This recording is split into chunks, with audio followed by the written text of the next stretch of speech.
deux destins différents qui se croisent, enfin. Isabelle Boulay reprend Bachung dans un album intitulé Les Chevaux du Plaisir, sorti le 17 mars 2023. Pour travailler sur cet opus inédit, et les 11 titres qui le composent, l'artiste canadienne a forcément consulté Chloé Mons, l'ancienne compagne du chanteur, décédée le 14 mars 2009 à l'âge de 61 ans. Pour cette dernière, il est tout naturel que le répertoire de son cher et tendre continue à vivre, et si est avec bonheur qu'elle a accueilli le projet de sa consoeur, puisqu'elle est comédienne, mais aussi mélomane. Depuis, je n'ai croisé des hommes.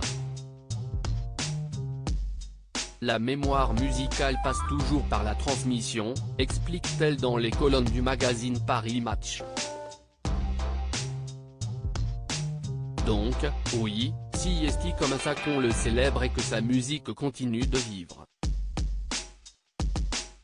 Je suis toujours favorable pour que des choses se fassent autour d'Alain. Chloé Mons avait épousé Alain Bachung en 2001 et avait eu avec lui un enfant, Popé Bachung. Elle a été, pendant des années, aux premières loges de sa création et a connu, avec lui, une forme d'absolu en amour. Si est ce que nous avons vécu, assure-t-elle. Depuis, je n'ai croisé des hommes, mais ils ne cherchent pas la même chose. Nos vies se sont percutées, on s'est marié, on a eu un enfant, il m'a demandé de faire ses premières parties, puis de venir chanter avec lui sur scène. Alain Bachung a traité son épouse comme une reine, n'hésitant jamais à la mettre en avant.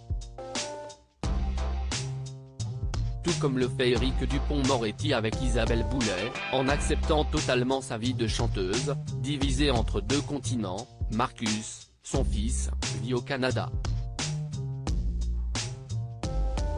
Si est très compliqué pour les hommes d'être avec des nanas comme nous, rappelle Chloé Mons. Les femmes artistes posent quand même des problèmes à commencer par la lumière qu'elles attirent. Il faut que cet homme qui nous attend quelque part existe très fort de son côté.